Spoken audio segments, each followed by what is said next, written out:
ଭଗବାନ 3 ଦିନ ମୁଢ଼ି ବନ୍ଦ ହେବ। ଶନିବାର ତ 1 ବାର ଯିବ, ରବିବାର ତ ହେଉଛି ମହାଶିବରାତ୍ରି, ସୋମବାର ପୁଣି ମୋର ଉପାସ ଶିବଙ୍କ ବାର। ଭଗବାନ, ମୁଢ଼ିଠାରୁ ଟେଷ୍ଟି ଜିନିଷ ଆଉ କ'ଣ କିଛି ଅଛି? ଫଳମୂଳ ତ ମୋ ଦ୍ୱାରା ହେବନି, କ'ଣ କରିବା ପାଇଁ ତ ପଡ଼ିବ। ହଉ, ମଙ୍ଗଳବାର ଦିନ ପୁରା ଦବେଇକି ମୁଢ଼ି ଖିଆ ହେବ।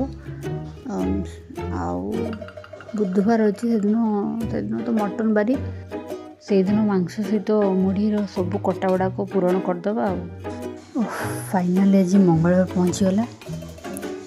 ଆଜି 3 ଦିନ ପରେ ମୁଢ଼ି ଖିଆ ହେବ। ସକାଳୁ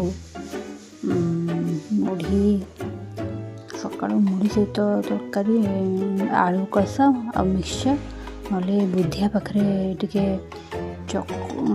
ଚକୁଳି ନାହିଁ, କେବଳ ମୁଢ଼ି ଆଉ ସ୍କୁଲରେ ଭାତ ଖାଇସାରିକି ମୁଢ଼ି, ଟିକେ ତରକାରୀ ଗୋଳେଇକି ମୁଢ଼ି। ଆଉ 4ଟା ବେଳେ ଆସିଲା ବେଳେ ସ୍କୁଲ ବାହାରେ ଟିକେ ଠେଲାରେ ଜୁଜା ନହେଲେ ମାର୍କେଟ ଭିତରେ ହନୁମାନ ମନ୍ଦିର ପାଖରେ କେଉଁଠି ଗୋଟେ ମୁଢ଼ି ଖାଇଦେବି।